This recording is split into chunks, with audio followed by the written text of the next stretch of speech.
Hey guys, EST here talking about a very important topic, and I wanted to make this video because a lot of people get this wrong. When you look at everything you've got as far as supplies and equipment and food, paper currency, maybe metal currency, as in precious metals, or you've got antibiotics.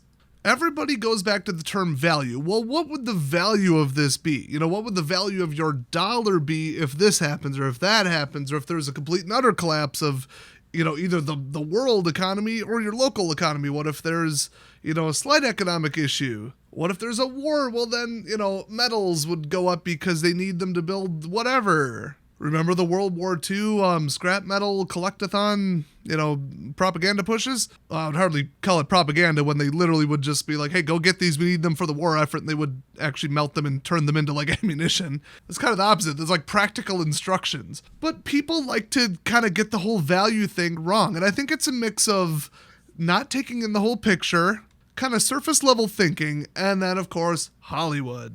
So before I get into like value, what it means, what's valuable in what circumstance, and it's only valuable if you can spend it, and then like resources value to you, I just want to dispel one big myth that I have mentioned in other videos. If you have found yourself saying, well, I've got this and this and I'll trade for the rest. Well, I could pick this up, but I don't want to store it. It's too much hassle. It's too expensive. Typically valid excuses. Everybody's got a budget. Everybody's got an amount of storage. I get that. But when people just say, well, I'll just get, 12 water filters, and then everybody needs clean water, I'll just trade water for everything else I need. Oh, well, I don't really need, protein or food long term because I've just got, 10,000 rounds of 22 and 322 rifles. I could hunt anything, and just like the pioneers, if I could shoot a squirrel or a rabbit or a whatever, or even a raccoon or rat, whatever, you can cook anything just about. Well, that's meat. I could trade that for anything else. Dry goods, grown goods, vegetables, medication, clothing, whatever. So I'll just have that and I'll trade for the rest. I don't even understand where people get that idea. Video games, maybe? Even in TV shows and movies, they find out you got resources. They're not going to deal fairly with you necessarily. Maybe they will. Maybe they're nice people. The thing is, though, logically, extremely aggressive, lying, deceiving, evil people who are willing to do more things than other people to survive and just rip people off, steal their stuff. They're willing to survive by taking. They're mathematically and strategically more likely to survive than someone else who isn't. Now, people can be smarter, they can be stealthier, they can be better planners, more wisdom, whatever. But just generally, not just in theory, but in like actual war zones and actual countries that have collapsed, it's the bad people, the bullies. They're the ones that take over and have the resources. They form gangs, and that's just what it is. So who are you going to trade with? Those people?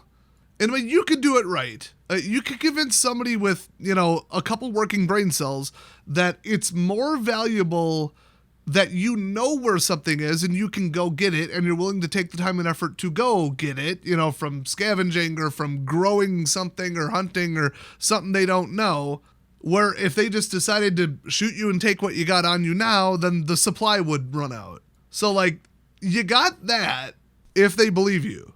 So the whole idea of trading is wonderful if you've got like a community of 50 people and a community of like 100 people and you're, 10 miles apart, and you just say, well, we've got this and you need this, and you're kind of just peaceful, stable, and people have kind of returned to not really normal how we know it, but, very, very, very, very, very like a post-apocalypse, post-collapse, or even like, not like, the end of the world, zombies, pandemic, war, or whatever. We could be talking Great Depression, where people are trading like vegetables for shoes, because that's what they've got. Nobody's got money.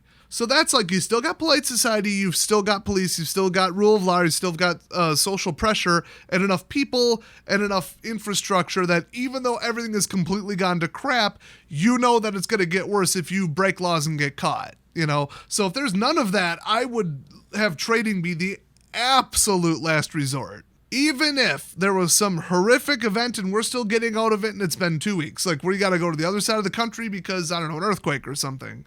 Or it's like 6 months to a year after a major event where you had like a horrible death rate pandemic mixed with a hurricane. And just that whole section of the country is just, that's out, and the other places aren't doing so well because the supply of everything got shut down, So like collapse-ish, but still like, the government's still there. It's just the country's not doing well. We've very rarely seen something like that in modern times. But plan for the worst, hope for the best, and don't forget about the side stuff. Like, oh, you're locked in your house and society's still going, but you're not allowed to leave or you'll get arrested because virus. Nobody saw that coming. And a lot of people are like, yeah, I'm prepared for anything. And then the 2008 housing market collapse happened. And it turns out they were not financially prepared at all. They were just prepared with gear and stuff. So yeah, you can start eating your food supplies, cool. You can start using your skills to like live cheap, but most people didn't want to do that because the grocery store was still open, Nobody's bringing their squirrel kebabs to their job where they're working, a completely different career because whatever, that's what they could get. We're not going full-blown like Metro Exodus or Metro Last Light. Fantastic games, by the way. If you're into gaming, check those out for post-apocalyptic. Oh my gosh. Very realistic as far as like decades after an event. And that's where everybody's just getting by, but people still have jobs and still have a daily routine. And then, okay, yeah, you could trade. There was a lot of trading going on. And that's the kind of scenario where you're like, yeah, I could just have like the market on one resource, but boy, trading is just inherently a thing. Even if you're like, you know what? Hurricane Katrina rolled in, we're on our roofs, and somebody goes by in a boat and they have an infection because of a cut on their foot. And you're like, well, hold on. I got my bug out bag. I'm sitting on my roof and I've got some antibiotics. If you're saying, hey, what have you got to trade? And they know the answer is nothing, they might just pull out a gun and shoot you, no matter who they are. If they don't know you and they're like, it's my life or yours and he might not give it to me, they're just going to take it. Because people would be like, it's self-defense and saving my own life. From their perspective, doing a little bit of mental gymnastics about shooting somebody to take their equipment to save their own life. And that's when both parties know, hey, a hurricane didn't take out the entire country or the entire world. We're probably getting out of here in a couple weeks, but like right now I need something. So short-term, long-term, mid-term, anything other than like years after a really bad event, trading is just so dangerous, not a good idea. They could follow you back. They could ambush you. They could lie. They could give you fake stuff. They could whatever, bring 10 people to the next meetup after they did deal fairly with you and then ambush you and just take it, because what's going to stop them other than morality? What is like the police, the army, they're gone. If they're not around, then you're relying on what I mentioned earlier. Well, if you've got a giant hoard of supplies, or you at least say, well, I know where I can get that. I know of a place. I know of someone's house. I know of one of my 10 secret stashes that only I know where they are. I could trade that with you. Or, oh, hey, you need this. Your little group of however many people, 5 people, 50 people, who knows? You need this. You're short on this. You're short on vitamins, antibiotics, medical supplies, gauze, scalpels, dental supplies, whatever. You're out there scavenging around and you would have to say like, okay, I know where this is. We could, like, I know where some stuff is. I'm traveling around. You're staying in one place, trying to farm, trying to do whatever. The information and the future value of yourself is more valuable than what you have on you that second. Then they'd be like, you know what? Yeah, let's just work with this person as a partner. People are usually inherently good when they're not absolutely desperate. And when people are absolutely desperate, they are not inherently good. Now, I hate to, be this guy, but personally, with just my personal beliefs, I would not drastically harm another neutral or good person who's being normal and treating me fairly, not threatening me, just because I want or need what they have. Even if it was life or death, I would not want to live with that. But I think most people would say that, but I don't think they would do that, especially if like themselves, their loved ones, their kids, their family, whatever, really, really needed something. I think I would definitely resort to stealing, but that's about it. That's harming someone else or worse. I don't think so. But once again, historically, in multiple cultures, multiple areas with multiple cultural differences, morals, that kind of stuff, that has proven to not be the case when resources get thin. People will abandon their family. They will like sell their kids. Like it gets bad. And like people said, I can't believe that was the same people I knew my whole life. I can't believe those are the same people I grew up with. But I get it because their lives are on the line. So you're not showing up to some NPC shopkeeper in the middle of Skyrim or like Dark Souls or something where it's like the whole world's ending, dragons are attacking, and I don't know, something about like in Dark Souls, light and fire and I don't know. Oh, but they're still open. I mean, they'll still trade with you. Because nothing is more important than fairly trading and economics and business. So what are the takeaways from this? Now that I established that very important part. And then the actual like what's valuable and what to have is actually the really short, easy part of this video. Well, one, information, skills, opportunity, and future value. That's what's important. That's what'll keep you alive. In fact, no matter who you're trying to, get with in a group or whatever, if you don't want to get abandoned, attacked, or ignored or turned away in a short-term to a long-term scenario, you better have something or know something. You better have some resources or have a skill or, medical care, security, have a weapon, know self-defense, something provable, or a set of lockpicks and know how to use them. You could just have a really nice flashlight and a pistol. There you go. Now you're useful. Now, if you are cold, hungry, and have no discernible skills and you work at some business job, that doesn't really give you a good skill set, or you're just not very old or you don't get into that stuff, live in a city, that kind of stuff. Like, why would anybody let you into their group unless they're just like, we need a lookout, we need whatever. You seem kind of nice and agreeable and unthreatening, which, yeah, okay. I mean, I know computers and how to fix electronics and that kind of stuff. I can get stuff running. I can improvise electricity, swap batteries, do basic soldering, that kind of stuff. I'm no expert at it, but I could get some stuff up and running. I could hack together a couple solar panels and just get some stuff going, And that's actually really important. A lot of people are like, oh, I can, do this, find clean water, get food, which, yeah, you need that more than electronics. But at the same time, it's 2023. You need communication, you need information, you need radios, you need GPS, you need emergency alerts, you need updates on anything, weather, whatever's still up. You might just want to find a way to charge someone's cell phone to get it to a couple percent so that you can check if something is still up, if it's safe to come out, if the government sent some kind of information alert thing, to reference photos to run an offline maps program. So obviously skills are very important, provable skills and stuff that's helpful to other people's survival.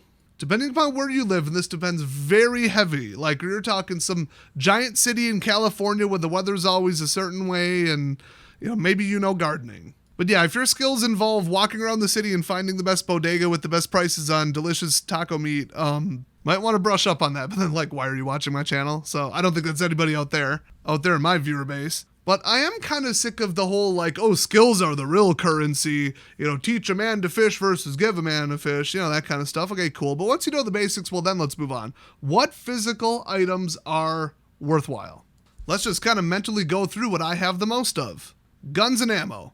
A lot of people get nuts with it. They like guns. They're fun. It's a hobby. They get the warm, fuzzy feeling when they buy a new gun. And all of a sudden they got 24 guns and 100,000 rounds while you're only one person or your family, your community, your group of people that you could get together with prearranged, which you should definitely do in case of a very serious scenario. But how many gunfights do you think you're going to get in and live through every single one? I'm very curious, people with that kind of armament, when you could have bought something else. Guns break, I get it, but buy a maintenance kit and some spare parts. You ever notice people who have tons of guns, they got the little small armory, they never have spare parts? Or they've got reloading gear and then, that's useless because you still need primers and you still need unbent casings and all this. You need a way to melt lead and, okay, you're still going to make some pretty crap bullets. It's more of a hobby than a realistic skill or something useful. It's not, oh yeah, give me an hour and I'll have a box of 100 perfect flawless 9mm for you. That'll go 1,000 feet. No, you won't.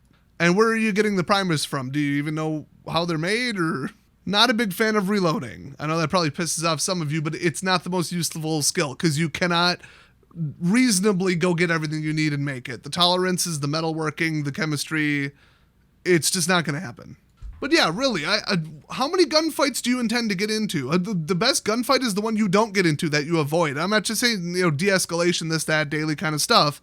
I'm just saying I'll shoot my way out of anything because I've got, body armor and this. Well, maybe there's someone in the trees. Maybe there's someone behind you. Maybe this, that, whatever. I want to get in the least number of gun battles possible. Now, I do want to be able to say, you know what? I got so many rounds I could fire off a dozen of them as a warning shot to scare people away.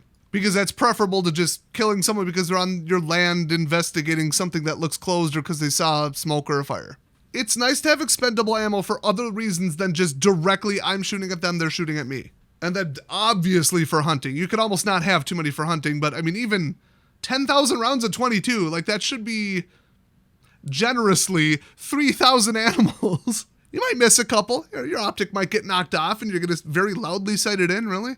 But man, people with 9 different rifles, 9 different calibers, just stop with that.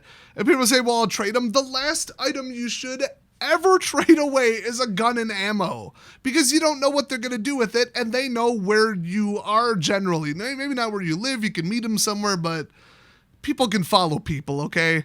People can look for footprints. People can look around the area for loud noises and smoke. People can get up high, people got night vision. You never know. So people say, well, a bow and arrow, a slingshot, a crossbow, a firearm, ammo, all that, that is everything else, because that's food safety, defense, it's everything. So make sure you brush up on that first. I would put it in the top, but like I said, only to a certain amount. So the value of it, very high, but keep it reasonable. Unless you have that much money and it is a hobby and you like guns. You collect whatever you want. It's better than collecting paintings. Infinitely better than that. Or Egyptian artifacts or something equally stupid. Now, water, good. Water filters, huge, but note the limitations of them. I'm going to try it in the future. It's very research heavy and I don't know if it'll get that many views, but I'm going to make some content on the different types of filters and what their limitations are. Like this type, everybody loves it, but it'll still kill you. Or this type will do everything, but you need electricity to run. Or this type is basically perfect, but nobody has it because it's big, it's heavy, it's rare, it's expensive, whatever. I mean, distillation, reverse osmosis, super tiny membrane filters, they all have their weaknesses, they all have their durations, they all have their fake statistics, they all have their wear out times. You gotta cover your bases. Some people are like, oh, I got like 2 Sawyers and a Life Straw, I'm good. I would not have a dam burst and have the flood water filtered with any of those. They will not stop like dissolved pesticides and atomic compounds and other nastiness. Or like, for example, if a train full of chemicals derailed and then got lit on fire and leached into the groundwater. Well, you don't know how small those atoms dissolve. And a water filter, a traditional water filter, it's good with particles. It's good with stuff of a certain size, of several microns. Not dissolved liquids, chemicals, and solvents, which will kill you. So water, good. Ability to store and transport water, great. Ability to filter water, fantastic. But make sure you really know about water filtering. So you can go weeks without food. You will not feel good, but you could. But you can go, what is it, like 3 days tops without water? Yeah, make sure you got that covered. But now that's value to you and everyone around you and any kind of group, community, whatever. I wouldn't trade away a water filter unless it was for something that would save my life slightly faster, like medical care and medication, I guess. That's the only thing that immediately comes to mind. Transportation out of a dangerous area, maybe? I don't know. There's not much. So yeah, high value, very high value. So next up, dry goods food. One of my most popular videos on this channel, at least initially, was how to pack your own long shelf life 30-year food kits. Because buying them from vendors is an absurd amount of money. And if you pop one open and eat it, you'll wish you didn't buy it. At least, what did I try? ReadyWise and 2 other companies that are out of business now. Just disgusting. I actually couldn't even finish the videos, which is why you haven't seen them yet. Horrible. I would rather eat plain rice because at least that's neutral compared to that disgusting fake cheese, horrible pasta.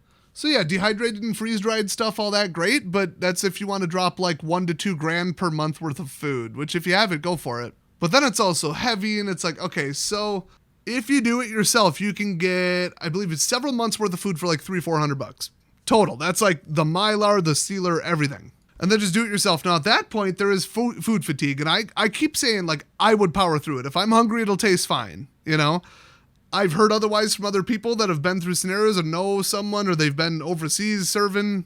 And they're saying people will start starving or getting severely malnourished with food sitting right there because they're just so sick of eating the same thing. Because your body will just make it so that like you'll want to throw it up immediately. Like it'll get that bad. So don't just pack rice because it's cheaper. If you watch my video, it's rice, oatmeal, sugar, salt, soy sauce, because why not? Honey, peanut butter, coconut oil, unrefined, pinto beans and other dry beans, and pasta.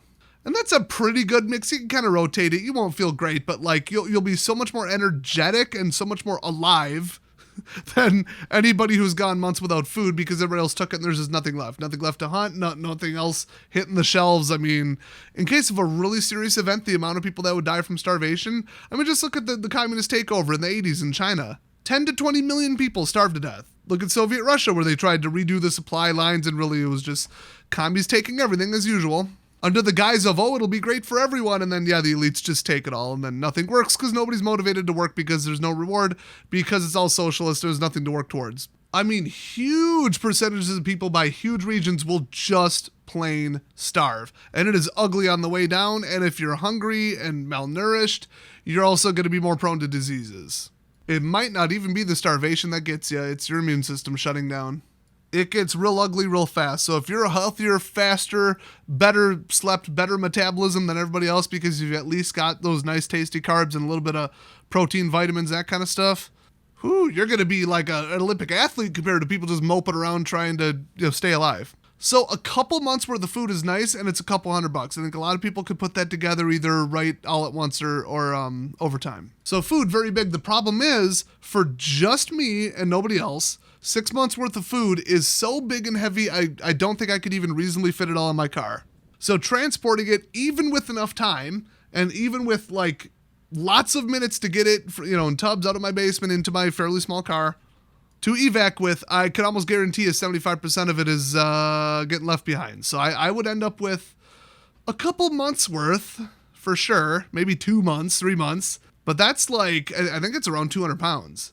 Well, you ain't taking that with a backpack, and your car's going to run out of gas at some point. So once again, lovely to an extent. Now, if everybody in anything that resembles a city is running out of food, they're going door to door, shooting people, busting into homes and just seeing what you got. Okay, if their kids, their family themselves are starving, an enormous percentage of people are not just going to give up and be like, oh, well, I'm not going to rob my neighbors because that's immoral. No, they're busting in to see what you got. So that's why where I live, where it's, fairly dense houses, but not like urban, Yeah, the population's big enough that I would have to leave. So the amount that I have doesn't make a lot of sense unless it's purely an economic thing. Like, imagine the egg shortages times 1,000,000 and we go full like Cuba, where it's like, oh, you can have garbanzo beans and something else on the shelf. That's pretty much it. And everything else costs, $30 a pound for ham. That kind of situation where like, okay, it's supply lines, it's this, it's that, it's an animal plague, it's a shutdown of half the corn or, whatever. Some Irish potato famine level thing. Okay, now, I'm still going to work. My car still works. Everybody's kind of mad and the economy's in the crapper, obviously, in that case. But people are still around and they're spending every penny they can at the grocery store, trading with each other, growing stuff, hunting illegally, probably poaching. In that kind of scenario, why would I leave? I've still got to go to work if my job is still open, which where I work it most likely would be. Well, then I've got food for like a year sitting on me. So yeah, I could leave with a car full of, 80, 90, 100,000, 200,000 calories and feel pretty good about that. But the amount that I have on me might be considered excessive, but I had the money, I had the equipment, I bought in bulk, I processed it, gave some / sold some to my friends and family. Kind of actually within what I charged them, got it done for free actually. So why not? It's not that much space. And I really should make that video, but it'd be like 30 seconds long of like how much room, if I stack it up in a pile, how much room does 500,000 calories take up? It's simultaneously more and less than you think. But I might make that video someday if you guys are interested. So dry goods and food, great, but ability to go get more food and store it, preserve it, and the knowledge of how to do it, how to can, how to dry stuff, smoke stuff, turn it into jerky. It's not that hard, but personally, I've never been hunting in my life. I kind of understand the concepts, but my family never got into it, and I live in an area where like everybody hunts, And occasionally I get some venison from them, but they just throw it in the freezer. Most of them don't know how to preserve it long term. Meat goes bad. It is what it is. Without cold, how do I do it? So that knowledge is great right up until there are no more deer or squirrels or bunnies. You might think, oh, but they're everywhere. Well, with, 10,000, 100,000, 1,000,000 people all going out hunting, and with how much distance people can cover at once and trapping and illegal methods, your area is going to be out of wildlife real quick. And once again, that's not an estimation. That is what happens in other countries where there's a big collapse. Whole species, whole areas were virtually wiped out in China when people were starving. You wouldn't find certain birds or squirrels or anything in the woods around that time. So that goes quick. So that's one of those times where I'd rather just have the food so I could outlast everybody. I hate to say it, but it is what it is. But not where I'm at, and I can't take it all with me. So like, how's that going to work, So I'm getting into like, we'll store it at multiple locations. Find the most rural person, friends, family, whatever, people from your church. You can usually trust them, obviously.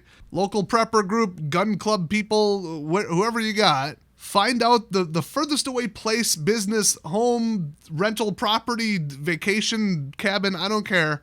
And put a lot of it there.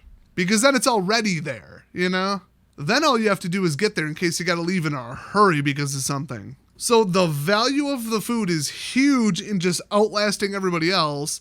If it's in the right spot, if you can get it out of the spot and only to a certain level, etc. But the whole, I know how to hunt, I know how to fish, great.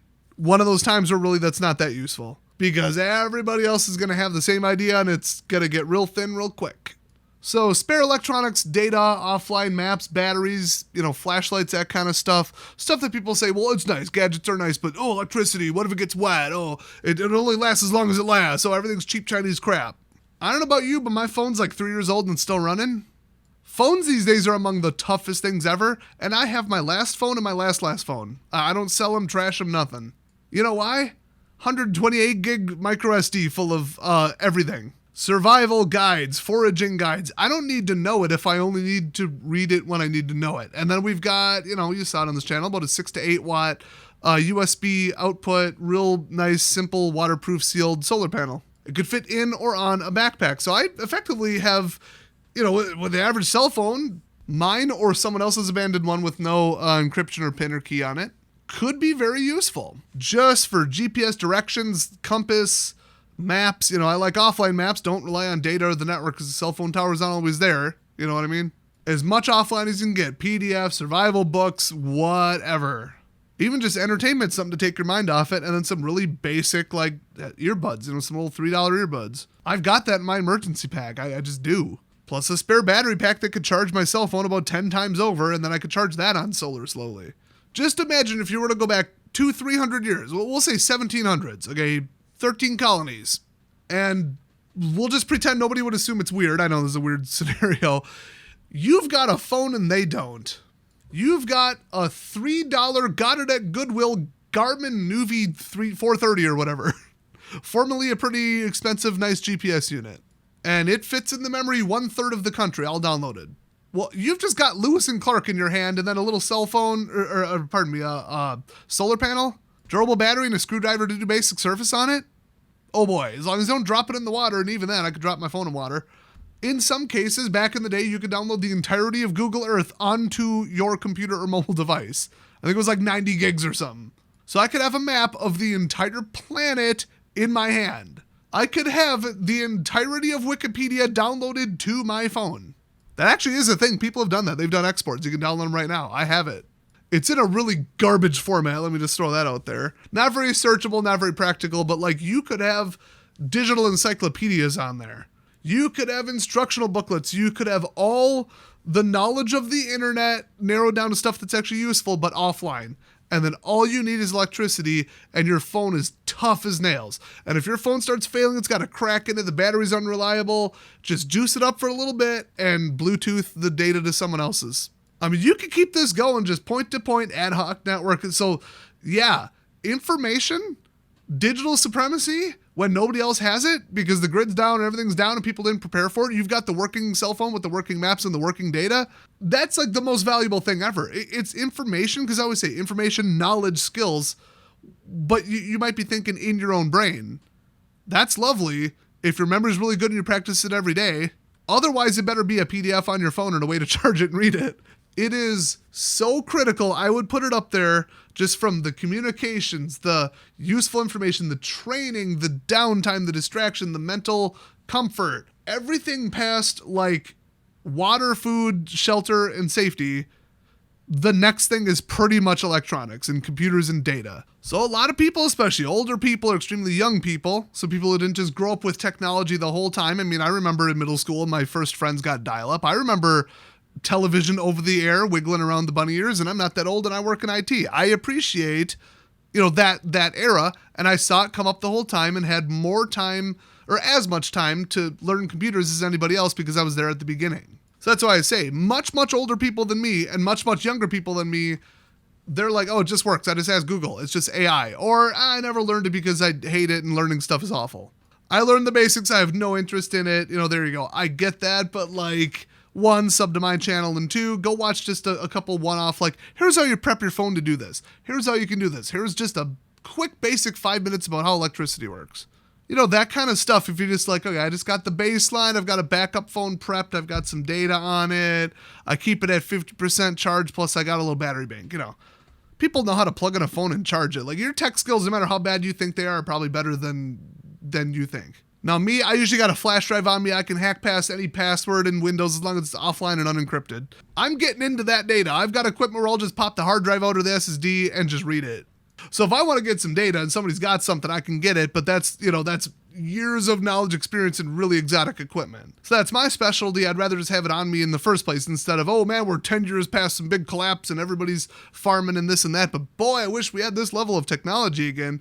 If I get a laptop back up and running or, consolidate data or start getting farming videos off of some, playable DVDs or something, I don't know. Ooh, now my community's doing a lot better than all the other ones out there who have no electricity, no knowledge, no data, no nothing. So I would put that very, very, very, very, very high on the value scale. So don't listen to those idiot other preppers who are like, I don't need no phone. I'm out in the bush. I'm rubbing sticks together. I don't need a phone out here. What's a phone going to do for me? It's like they're so ignorant that they don't know how stupid they are in saying that. I hate to say it. I don't like throwing shade at other people, but when they're going to give people misinformation, that's where I draw the line. And it's not just a bias because of my background. It's because I know how important that stuff really actually is. So the whole, I don't know about technology, so I'm going to say it's bad because people 200 years ago didn't have technology and they did just fine. Well, no, they didn't.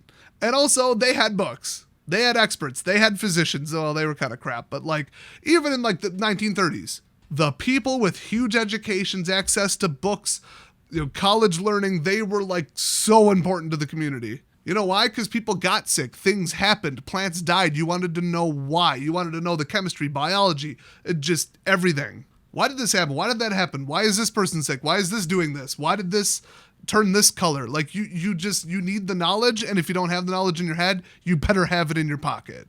I cannot stress that enough. Everybody's like, oh, batteries run out and phones break. Cool. My phone's pretty tough and the battery's lithium polymers, so that's just not true anymore. 10 years ago, I would have had a different opinion, but yeah, I'm all about that solar and battery and data life, and you should get there too. So what else do we have? Medicine. Very, very, very important until it expires. And it's expensive. You got to know how to use it. You got to get the correct dosage. So everybody's like, oh, I've got this dose of this. I got it from alternate means and whatever. And it's like some veterinarian thing, and people don't even know what dose a human takes. I'm not going to name names here because YouTube rules. But yeah, you're going to need more than just, oh, I have this. So a lot of medication goes a lot further than you think if you could store it at a nice, stable, dry, cool temperature. As soon as it's in your backpack and you're hiking through the woods in July, now you got a different story. So it's good up to a point, but it's your best shot because the number one cause of death, at least I want to say 15 years ago, it's probably still true today, believe it or not, was dehydration due to diarrhea. That was the number one cause of death in the world. So bad food, unclean water, and the resulting dysentery, where you can't keep anything down and you just dehydrate, you can't eat, and then your body just shuts down. What if you thought a stream was clean? What if you thought the filter worked? What if you thought boiling it for this long was enough time? What if you slipped up? What if you just had to drink this and thought it was good? What if you thought this was good but it had a little nick in it and it was actually very expired? Oh boy, you're going to have something to stabilize that. You're going to have some antibiotics or bare minimum anti-diarrhea medication, which doesn't usually work unless it's like spicy food or very minor stuff. If you got full blown, there's bacteria in my guts and my body is hitting the go button to flush it out, you actually kind of wouldn't want the bacteria to stick around in your gut. You actually probably wouldn't want to take anti-diarrhea medication necessarily. I'm not sure. I'm not just saying because YouTube rules go consult a doctor. I'm actually not sure. I really should ask a doctor about that sometime, where if that happened, if you had dysentery, should you just focus on really calorie dense food in small amounts and just keep the water going and just let it run its course? Or should you try to stop it, but then the bacteria are still in your gut? I suppose I could probably just Google that and find the answer, but that's a little outside the scope of this video. I'm just saying, know how to use it, know when to use it, know what's appropriate for use. Proper dosages, expiration dates, storage, temperatures and stuff, and know how volatile something really is. It is incredibly difficult to find this information. You're pretty much looking at rumors, a couple people claiming to be doctors saying one thing. You'll never find the manufacturer of, we'll just say, an antihistamine. Little pink pills that make you sleepy but stop, a severe allergic reaction. You will never find from them like, hey, how long do these really go without expiring? Because the second they say, oh, well, typically 7 years, and then you take 6-year-old pills and get horribly sick and sue them, yeah, you're not going to find out from the manufacturer what the real date is, and do they even know, and do they even care? Why would they have tested how long they can really go unless it's long-term military storage? So if you can find military reports about how long does, this basic painkiller, this basic antacid, this basic whatever, how long does that usually store for? But then also, was it freeze-dried? Was it special prepped? What temperature? That kind of stuff. Like, does it break down at 80 degrees? Is it heat stable up to like 100 degrees? I have taken stuff where I'm just like, you know what? I don't want to go to the store down the street. It's 3 years expired, but historically this is very good, and I had a bit of a reaction to it. Should have probably smelled the pills, but what am I going to do? Compare it to something else? Medication usually does smell bad. But yeah, I've had to spit out even some pretty shelf-stable medication. One of them was 7 years. Didn't even realize that I just mixed up the bottles. I didn't realize it was like that was what was in the back of my cupboard. And just immediately, because it was a chewable, so we're talking like that. And it was already unsealed, too. Yeah, that went bad. So, like, watch for that. But is it worth throwing money at a basic, medical thing? And, the shelf life of, like, alcohol pads is usually pretty good if they're sealed pretty well. Some just liquid antiseptic, like, iodine, that's shelf stable almost forever. There's a reason it's in, like, brown bottles of thick glass.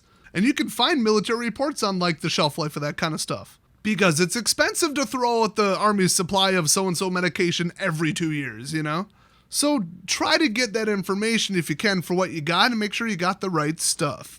And then obviously rotate it. Don't rely on it. If it's cheap medication, or even if it's expensive, if you can replace it, do it, obviously. So the last one I want to touch on is like luxury items. People say, oh man, I always have, bottles of strong liquor because, this so-and-so proof, really high alcohol density stuff. You can cut it, you can mix it, you can trade it. It's in a nice shelf-stable bottle.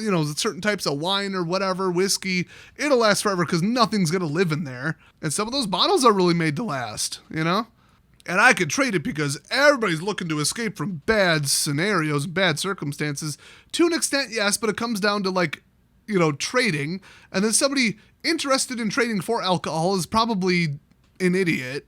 I might be a little biased because I don't drink at all, ever. I don't agree with that. Drunken states are obviously immoral and illogical with no benefit and just causes lots of problems for lots of people. But historically, like trading for liquor in like the Great Depression, you could get some money for that, but from the right people, and that's in a functioning society. So would I store it just in principle? No. I don't want it anywhere near me. I wouldn't want to trade it. I wouldn't even want to trade with the type of person that would be interested in it. And what are they trading away for it? Like what?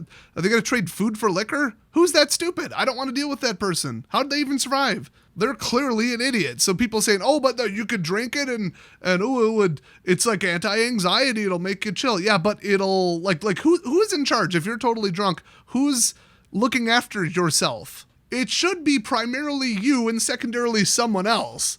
And you might as well cross off the you if you can't see straight, shoot straight or wake up, you know what I mean? And I'm not saying getting totally just blasted, but I mean, like, if you're buzzed, you're like 0.06 or something, you're 1.5 beers in or whatever.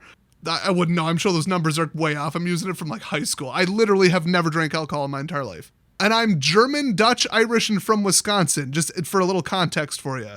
Yeah, we exist.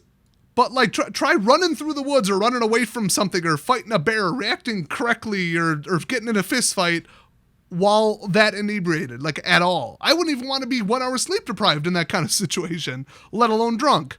There's no practical use. If you're going to have alcohol, get rubbing alcohol, put it in a nice glass thing, maybe go get a nice, storage bottle with like brown or green UV proof glass and that kind of stuff. But then have it be 100% alcohol. If you're just going fire lighting and antiseptic, then do that. So people are saying, oh, I learned how to brew beer and I've got a whole supply of like long shelf life liquor because I'm going to trade it or drink it. Woo! You're an idiot. Get rid of it. You're wrong. You're not trading with anyone. Anybody you would trade with is not somebody you want to associate with. And getting drunk because you're stressed or whatever is not a good way of dealing with your problems. And I'm really hoping that that's not news to you. If it is, well, there's your wake-up call. So liquor, that gets a 0 out of 10. I'm not really giving anything ratings, but this one I am. So, I mean, fire lighting supplies, ability to light a fire, knowledge of identifying trees, that's huge. You need fire. If for heat, especially where I live where it's cold, cooking, sanitizing water, yeah, that's very, very high up is fire lighting supplies. That's why it's an enormous percentage of my channel. And I try and do weird stuff with like batteries and solar and lenses and, electric lighters that you can like charge on solar. Which actually, that video it's like 2 years old and it's blowing up right now. It's getting crazy views. Those little like plasma arc pulse modulated lighters, which I've learned accidentally that you can use as a weapon. Oh, they'll stun you pretty good. Yeah, those are huge. Waterproof matches, I wouldn't, because lighters, you can light them a million times, get a tough enough one, you're good. Nice metal casing lighter, get a ferro rod, get some, cotton balls dipped in petroleum jelly. Like, you're lighting fires left and right. You should be good.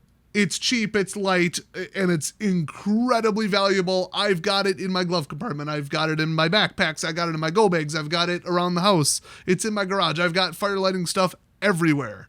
I've got one lighter in my desk at work because occasionally I have to use heat shrink. I mean, plus, I could throw it in my pocket in case something goes down and then I got fire, There's so much energy density, honestly, I could just take, somebody who, we'll just say doesn't need their phone anymore without getting too grim, in an emergency and just smash it with a rock and it would go up like a geyser and light a fire. So it's like we've got energy density everywhere because we've got batteries everywhere. But that's in society, not in the woods. But, otherwise get a little hammer, get an ice pick, get a pen and a whatever, and, make a little pyrotechnic show if you really got to light something up, you know what I mean? So it's not as important as it was in like the 1800s, but it's still important. Don't take it for granted and just assume it'll always be there. A lot of stuff in society is not going to always be there and in a hurry if something goes down. So I did touch on it, but let's revisit it. Comfort items other than alcohol. I mean, if you got the storage on your phone, throw some movies on it and some Jeep earbuds. That's like literally free. Just music, offline cache music, none of that streaming crap, real MP3s. Hell, ripped CDs. Yes, I assure you I work in IT. Guess what's backed up to the cloud and under my full control and on a giant capacity card in my phone, just saying. Very superior to, but Spotify will already be there. It's always there. No? Comfort items? I mean, people say, if it doesn't keep you alive, I don't need it. It better not be in your bag if it's just there to make you feel better because you need to get toughen up. And yeah, everybody says that until they're out in the real scenario. Everybody says, I thought I was prepared. I had the gear. I had the food. I got out of there. And then right when I was like, okay, I'm safe. I'm away. I'm in a hiding place. I'm in a thing out in the woods. I'm in a shelter. Nobody's going to find me. I'm good. I'm with a couple other people. Whew, okay, take a breath. Good, we made it. Yay, my skills, everything, prepper. It was all for not for nothing because look at this. And then 10 seconds later, you're sitting there trying to fall asleep wondering how your family's doing. Can you communicate with them? What about this? What about that? What about this? Oh, what about this back home? What about your house? What are you going to do about this? What if this happens? Having something to distract yourself or just a basic thing that'll make you happy or just a little bit of music, a little bit of whatever, just a quick movie so you can watch that and pretend like you're in civilization again and just kind of turn it off for a little bit. Escapism when you've got something more important to do like light a fire and find some food. Okay, that's not good. Unless you're just the type of person that you're on the verge of a mental breakdown over it all and you're like, I just need to just take a second, I guess. But people say, like I've had people say, oh, people got like Sudoku and puzzle books and crosswords in their bug out bag. Well, you better be ready to burn it because that's all the use it is. And then other people said, no, like in real scenarios, like I've been in real scenarios with like the Coast Guard or overseas or this or that. Like actual like Army Rangers and stuff and like Marines where they're like, yeah, we were out there and then we got stuck behind, well, not enemy lines necessarily, but like out in the woods, we didn't get a pickup and we were out there for 24 hours. Everybody's worried. Am I going to get back? Are they going to do this? Are we going to get ambushed? We got to sleep. Are we out of food? Like all this stuff where you're like, oh man, this didn't quite go to plan. There's danger all around. Is the replacement Chinook coming, tomorrow? Or are we going to have to walk 40 miles back? Do we even know what direction? You're thinking. And then people are like, you know what? Yeah, that is why, because obviously they're good on supplies and safety, security, training, knowledge, and all that, I would hope. Now what you need is to get out of your own head. You know what I mean? Because stress will reduce your immune system. It will start messing with you. It will prevent you from sleeping. And now it's medical. Now, like, that is a prescription crossword book right now. It is prescription meds for de-stressing and sleep. Although there are also medications that can make you sleep. It's probably better use if it's just about sleep. Me, I think, yeah, I would be worried about like my friends and family and all that stuff. And I would need something to just relax, unwind. And I'm very into like playing video games and watching movies. And, I'm a tech dude. I might just want to go there when all the chores are done. The fire's good. The firewood good. The firewood is set and just we're good. We're stable. Now I'm sitting there just with my own thoughts, which is bad.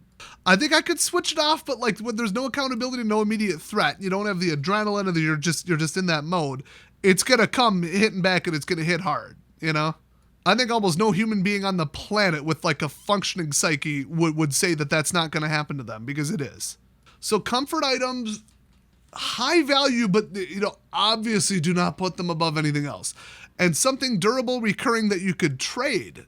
There you go. Because people are going to want it, it's like they want to stay alive too, but it's how desperate is it? Then luxury items, let's go 1, 2, 3, 4 years after a really bad event if it got that bad. People want nice little toys for their kids. They want little, nice, comfortable, whatever, this, that. I was going to say a blanket, but that's actually like not really a comfort item. That's like practical stay warm survival, but I don't know. I can't imagine what it would be, but like something for their kids, because their kids are like messed up over everything and constantly running around and in fear and no food, like just something to make them feel better and grow up normal-ish.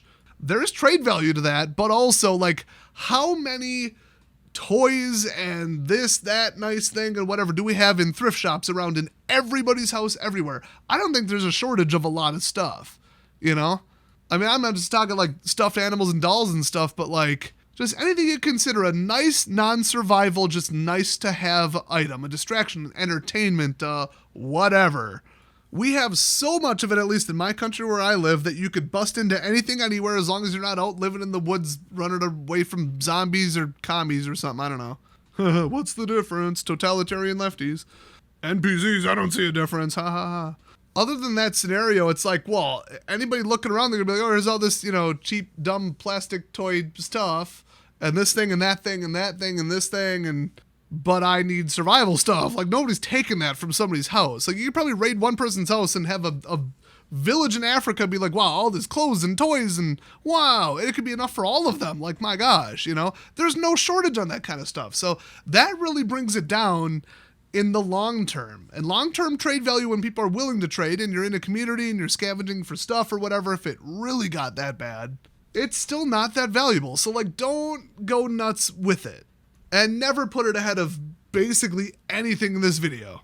I mean, food, shelter, safety, security, self-defense, medication, all that. Like, I'd rather have all of that, because, you could be nice and entertained and comfortable, but then dead. But also don't neglect it, because as soon as you got the basics covered, well, now it's all the psychological effects of it.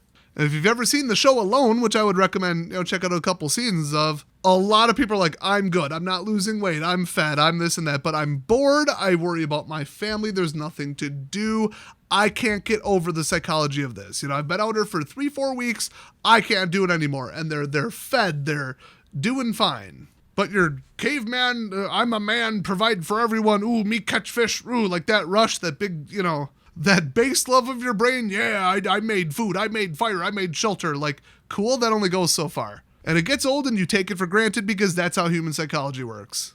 You can't just take all these little small victories and be like, that's all I need in my entire life. If all you need is to stay alive, then you're basically a dog or cat, okay?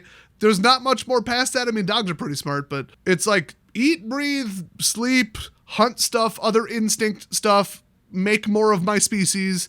That's it. That's as far as they think. And honestly, if you give that to certain species of pets too much, they will actually get depressed, because then there's nothing to like chase in their life. And they don't have the higher thought to like, I don't know, get into like art or socializing or like a greater purpose or whatever. It's like the perfect example of like how humans are not meant to be and why we're different, why we can't just live on, well, bread alone, to quote, well, you could guess. Food, water, shelter, safety, security, heat, and all that. Well, now what?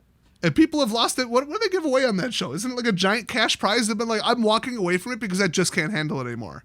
Even the motivation, the sheer motivation of giant life-changing paycheck and the social pressure of everybody saying, I can't believe you were one of the finalists and you walked off the show when you could have survived and you were doing fine, just because you couldn't get outside of your own head. You couldn't stop being bored. You couldn't just switch it off and distract yourself. You You couldn't stop thinking about your family.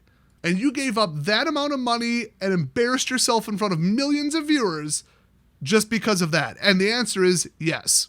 And all of these people knew what they were getting into, and all of them thought they were tough. I can't think of a better example from the real world of where, and people know society's still going on. They know that this isn't a real survival scenario. Like it is, but you know, they've also got a radio where they can call it in and quit, and within 24 hours, they're going to evac to the, you know, nice camp with sandwiches and air conditioning and stuff. So if they can't do it, you probably can't either. And on those cheery words, I'm just saying comfort items. Not completely unimportant, but not the first on my list. But not removed from my list. And in case you missed my other 50 videos about precious metals, useless. If you live in a first world country, you better be willing to take that brick of silver and throw it at somebody in self-defense. Or eat it. Actually, silver's got some like antimicrobials. Gold, useless, utterly useless.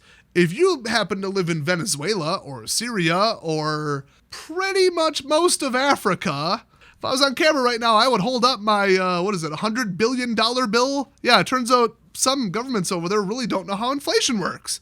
I mean, how many times has the Soviet Union / Russia collapsed in the last 100 years? I think it's like 5 and a half.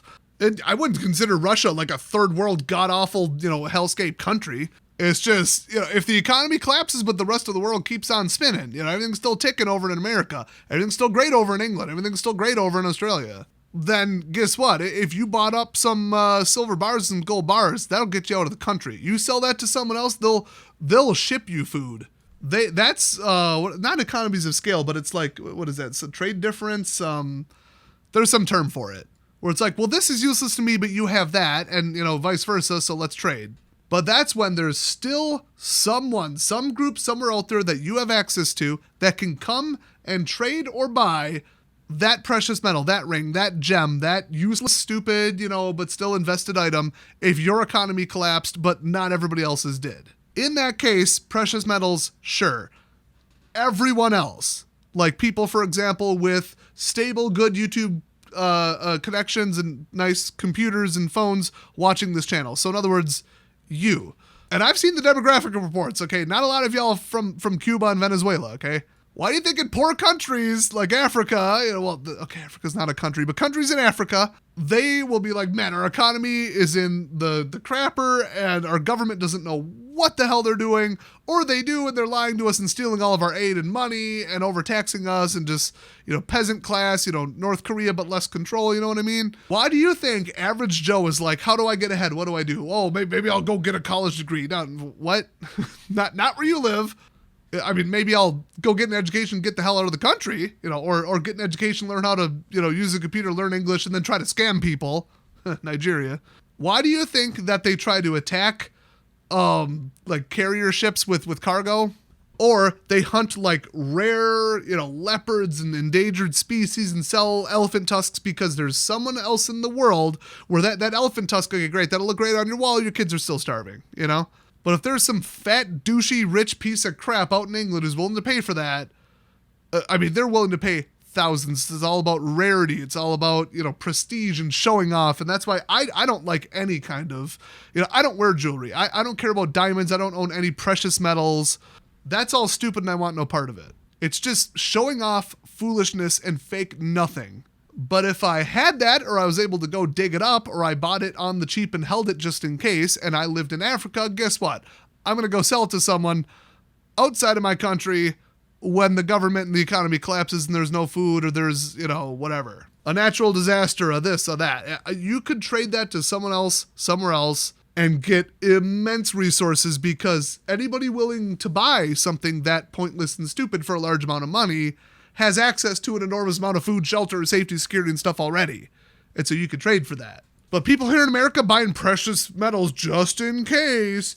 If America goes down, like really goes down economically, the whole world's going with us. So who are you going to sell that to? I'm curious. Because the answer is nobody, and we get back to, well, it's a pretty heavy brick that you could throw at somebody's head. Maybe you could take that bar of gold and put it in a slingshot and hit a squirrel with it. That's about all the use you got, and really, you could just go buy some galvanized nuts down at the hardware store. Do about the same. Get it done for cheaper. That's a lot less precious metal, but you can still ding a squirrel in the head with it. God, I hate people buying up silver and gold so much. Now, no shade to the big time preppers and the real based channels out there who are like, well, yeah, I've got a couple bars of this and that because I have everything else. Okay, I mean, maybe there's a scenario that we're not seeing here. And we did just see a whole bunch of inflation. But then in theory, your food, your guns, your ammo, all that went up too. So it's like, is it really that much of a hedge? And if you live in America, who are you going to sell to? We're already, I hate to say it, number one. It's the truth. Economically, GDP, that's us.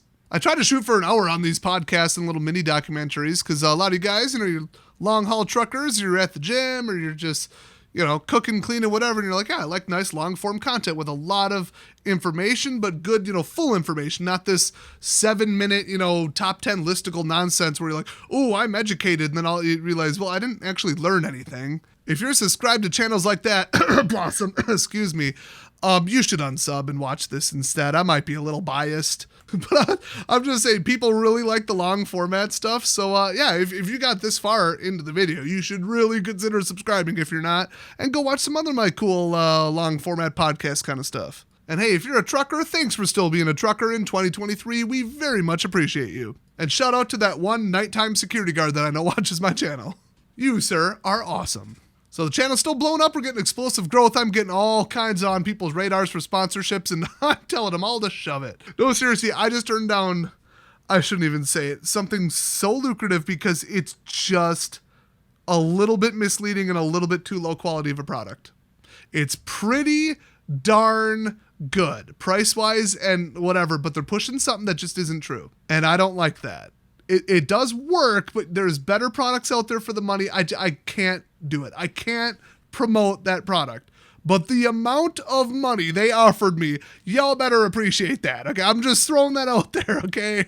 As an example of why, long term, I'm just looking to get your respect, your trust, and your subscription. So I'm taking the fewest number of sponsorships and gear reviews and paid stuff that I possibly can, which, so far has been zero. Oh, except for Jace Medical. No sponsored link, no nothing. I ain't even going to mess with that. I'm just telling you they exist. But I think that's the only sponsor in the entire channel's history up to this point. Because that's just not how we do it. So I actually have something very interesting. It's going to look sponsored, but it's not, coming up in the near future. Already shot the footage. It's going to be really interesting. It was a complete and utter disaster, which is even funnier. And I almost poisoned myself. So yeah, sometimes these gear reviews, these real test scenarios, they are real. I don't stage this stuff and I don't know what the result will be ahead of the time. So we do a little of this, a little of that, a lot of long form, a lot of short form content. So, just take a look at my video library. You can just click on the channel name and then just go to videos. I don't really have many playlists yet, but one of the real recent videos I did was stuff that you need to know now that you may not think of, like that you need to do right now. And the reasoning behind it, and I kind of jokingly referred to it as like homework assignments, is kind of related to some things I said in this video. So I think a lot of people find it interesting, but it got just absolute crap for views. So go check that one out especially. And if I didn't catch your interest saying, hey, yeah, you do need to learn electronics and battery charging and DC circuits and just real super basic stuff, we have got a mountain of that on this channel. So go check that out too. I always tell people, you go look at my video list and just read the titles, you will find something you are interested in. And with that, we're coming up on the hour mark. So thanks for watching, everybody. I very much appreciate it. And I'll see you guys next time.